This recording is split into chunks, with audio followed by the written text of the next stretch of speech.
ಐತಿಹಾಸಿಕ ವಿಜಯನಗರ ಜಿಲ್ಲೆಯ ಹೊಸಪೇಟೆಯ ಜಿಲ್ಲಾ ಕ್ರೀಡಾಂಗಣದಲ್ಲಿ ಎಐಸಿಸಿ ಅಧ್ಯಕ್ಷರಾದ ಮಲ್ಲಿಕಾರ್ಜುನ್ ಖರ್ಗೆ, ಲೋಕಸಭೆಯ ವಿರೋಧ ಪಕ್ಷದ ನಾಯಕರಾದ ರಾಹುಲ್ ಗಾಂಧಿ, ಸಿಎಂ ಸಿದ್ದರಾಮಯ್ಯ, ಲೋಕೋಪಯೋಗಿ ಸಚಿವ ಸತೀಶ್ ಜಾರಕಿಹೊಳಿ ಇವರ ನೇತೃತ್ವದಲ್ಲಿ ಕಂದಾಯ ಇಲಾಖೆ ಹಾಗೂ ವಿಜಯನಗರ ಜಿಲ್ಲಾಡಳಿತ ವತಿಯಿಂದ ಪ್ರಗತಿಯತ್ತ ಕರ್ನಾಟಕ ಸರ್ಕಾರದ ಸಾಧನೆಗಳ ಸಮರ್ಪಣಾ ಸಂಕಲ್ಪ ಬೃಹತ್ ಸಮಾವೇಶ ಜರುಗಿತು.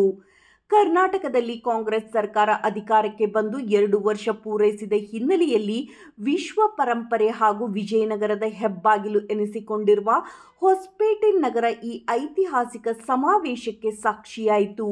ಈ ಸಮಾವೇಶದಲ್ಲಿ 1,11,111 ಭೂರಹಿತ ಕುಟುಂಬಗಳಿಗೆ ಹಕ್ಕುಪತ್ರ ವಿತರಿಸುವ ಜೊತೆಗೆ ಕಂದಾಯ ಇಲಾಖೆಯ ಮಹತ್ವದ ಯೋಜನೆಗಳನ್ನು ಈ ಸಮಾವೇಶದ ಮೂಲಕ ಸಾಕಾರಗೊಳಿಸಲಾಯಿತು.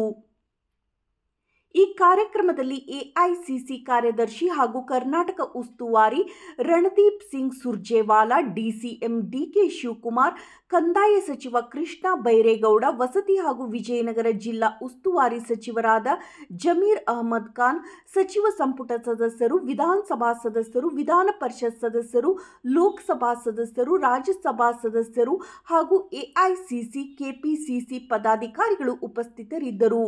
ವರದಿ ಚಂದ್ರಶೇಖರ್ ಸೋಮಣ್ಣನವರ್.